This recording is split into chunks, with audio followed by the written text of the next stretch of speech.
Welcome to yet another edition of TV Africa News. This is Africa Today. My name is Najuma Aluima, but first are the headlines. Minister Among should resign with immediate effect for abuse of office. NSSF probe recommends. Young Congolese in Kinshasa protest upcoming visit of French leader. Head of Burundi Football Association talks game development with FIFA president. Welcome once again. Now the news in detail. The Select Committee of Parliament tasked to investigate alleged abuse of office, corruption and mismanagement of National Social Security Fund has found Gender Minister Betty Among guilty and recommended her immediate resignation for abuse of office. We have more. Minister Among was accused of writing a controversial letter to the NSSF board asking that they set aside shilling 6 billion to conduct her projects, including activities which were already being carried out by the fund. In the report released on Wednesday, the parliamentary committee found that all that was done by the minister was illegal and tantamounted abuse of office. Minister Among had earlier told journalists that the shillings 6 billion was not going to her office but rather for the fund to popularize the recently amended NSSF Act. However, during the probe, former NSSF Managing Director Richard Byarugaba said it was unheard of for a minister to ask for such funds from an entity she or he supervises. The NSSF board chairperson Peter Chimbowa said the request for shilling 6 billion by the minister was irregular. Finance Minister Matia Kasaija also told the committee that the shilling 6 billion request was irregular and that the ministry can only request for funds to run its affairs from the Treasury. Parliament's Committee on Public Accounts, Commission, Statutory Authorities and State Enterprises, COSASE, has put Kampala Capital City Authority's technical team to task over delayed payment of casual workers who have gone for months without pay. Led by KCCA Executive Director Dorothy Chisaka, the technical team was also queried over non-remittance of statutory payments like National Social Security Fund contribution for workers and pay-as-you-earn. MPs were also not happy with KCCA's perennial governance quarrels, pitting the Lord Mayor Arias Lukwago against the authority's technical wing, paralyzing progress in the city. These concerns were noted by the Auditor General in the report of financial year 2021-2022. Chisaka said the authority will, going forward, pay the casual workers on time. Committee Chairperson Honorable Joel Senyonyi asked Chisaka to make haste in writing the payments annually. Chisaka was questioned by the Chadondo East MP Mwadanku Nyinji over claims by the Lord Mayor that she undermines the political leadership in violation of the Kampala Capital City Authority Amendment Act 2019. She defended herself against the accusations. On their non-remittances, Chisaka blamed lack of finances for the challenge and said if the Minister of Finance does release the funds, the payments will be duly made. The authority's technical wing will be busy with COSASE in coming days following queries from the Auditor General and accusations in intransigence and inflation of project costs by Lord Mayor Lukwago. A few dozen Congolese demonstrated on Wednesday against the arrival of a French president in the DRC. Outside the French embassy in Kinshasa, protesters chanted "Macron assassin" or "Macron get out," some waving Russia flags. We have more on this report. The group of Congolese youths accused Emmanuel Macron of backing Rwanda, which they hold responsible for growing insecurity in eastern DRC. The coordinator of the Sang Lumumba Citizens Movement asked Rwanda why a country which has been attacking them for more than 25 years, leaving over 40 million people dead, yet France did not intervene, and then Mr. Macron would like to go there to sympathize with them to weep the crocodile tears. Another demonstrator said that they refused the arrival of Emmanuel Macron, the French president, in their country, since he is accompanying Rwanda, the country that is slaughtering them day and night. The French leader, who kicked off a Central African tour on Wednesday, is expected in the DRC later this week. The eastern stretch of the country has been beset by violence for nearly 30 years, with numerous armed groups active. Among them, M23 fighters from Kinshasa accuses Kigali of supporting. Let's take a quick break. We will be right back.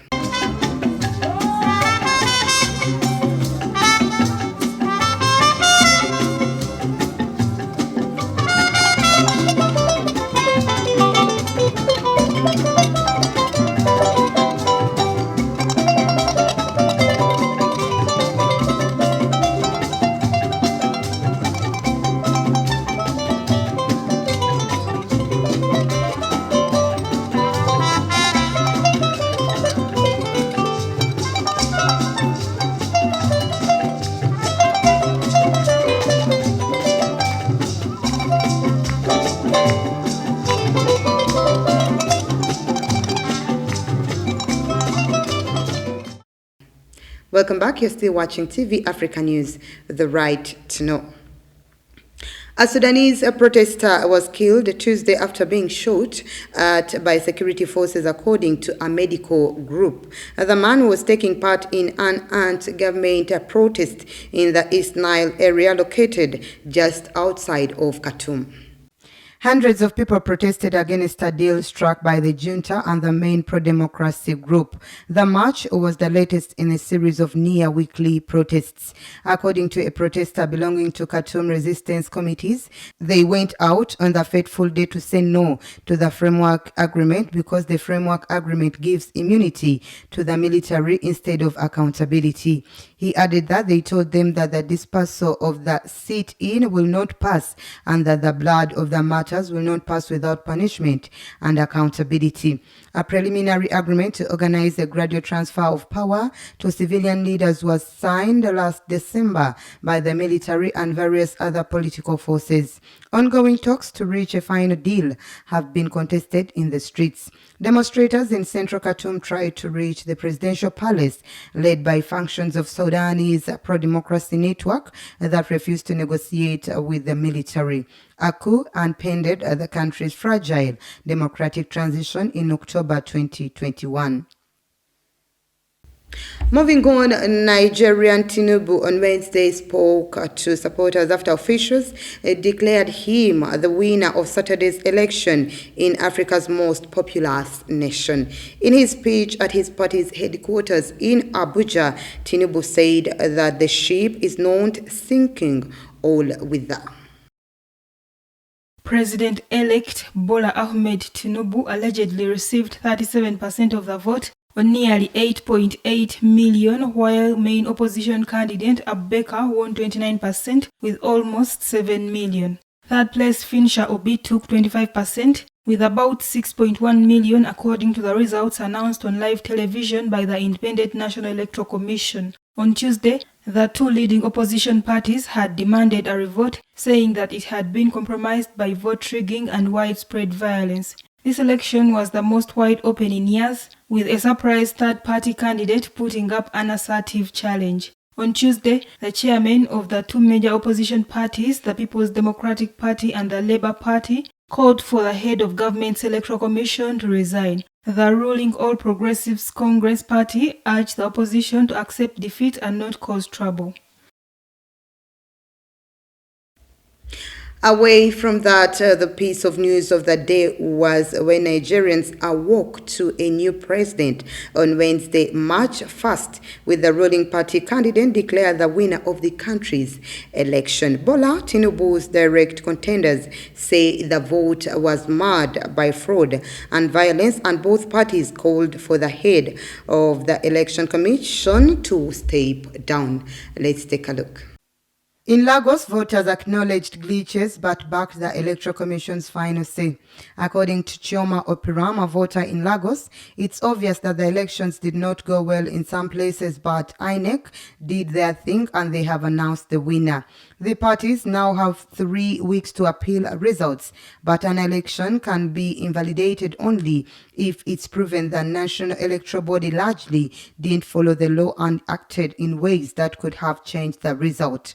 The Supreme Court of Nigeria has never overturned a presidential election, though court challenges are common, including by Buhari, who doggedly fought his past election losses for months in vain. Another voter, Mushafu Abina, was left wondering that if the former governor of Lagos State, Bola Tinubu, is popular, then why did he lose his stronghold state to opposition candidate Peter Obi? The tightly contested election has redrawn Nigeria's electoral geography and produced results that are significantly different from those of past polls, with this being the first time that a president takes office with less than 50% of the vote and where 4 candidates won over 1 million votes, according to analysts. And let's once again take a quick break. We will be right back.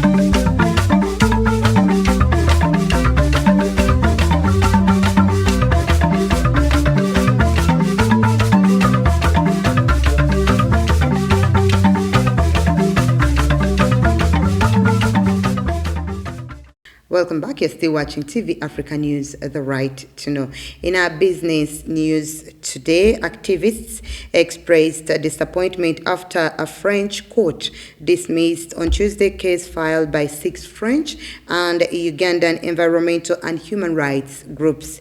The case involves French oil giant Total Energies and the construction of the East African crude oil pipeline from Uganda to Tanzania. According to Dickens Kamgisha, Chief Executive of African Institute for Energy Governance, they had hoped that their case would be determined based on merits, not just technicalities that the court is using. He added that the court would take into account this was the first case filed under a new law and would come up with innovative ways of assuring that those who are coming to get justice get it. The activists accused Total Energies, the lead investor in the $5 billion project, of doing little to protect the environment and people. The executive director of Afiego concluded that this one is likely to have even bigger impacts on the cases they have at the East African Court of Justice and the cases they have in Uganda because they have lost in France. Ugandan President Yoweri Museveni recently assured Ugandans that nothing that has already been agreed regarding this project can change.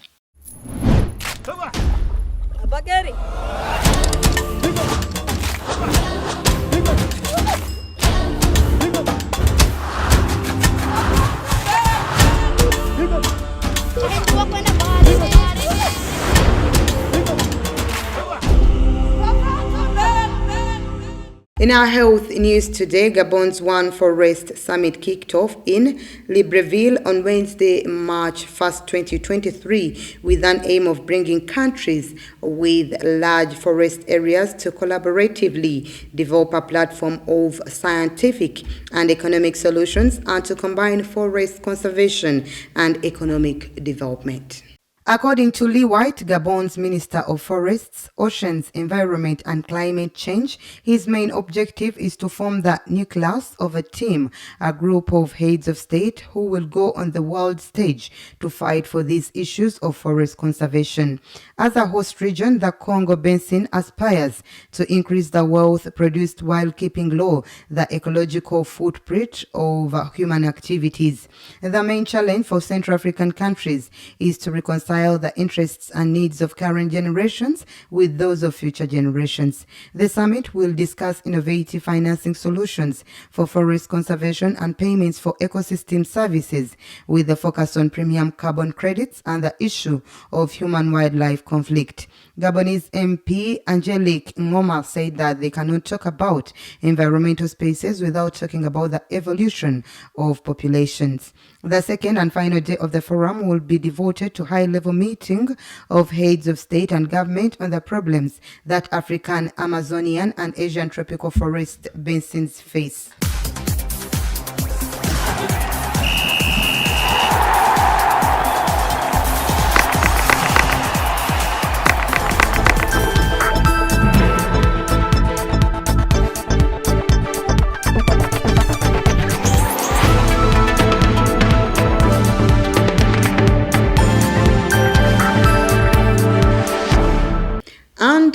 sports, today the president of the Burundi Football Association, Alexandra Muyenje, was in Paris Tuesday to discuss a new pathways to success for the game in his country. We have more with Nalugo.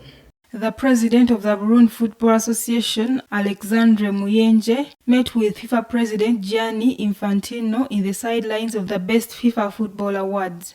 Muyenje said that they talked about how to develop and detect the talents of young Burundian players so that they can accuse the whole world. He added that they also talked about the sports infrastructure, which should go hand in hand with having young kids play football. Both officials also touched on the growth of the women's game and the support provided by the FIFA Forward program.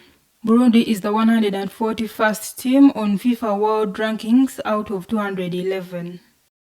That was the news. Thank you for always keeping it TV Africa. Please do stay tuned.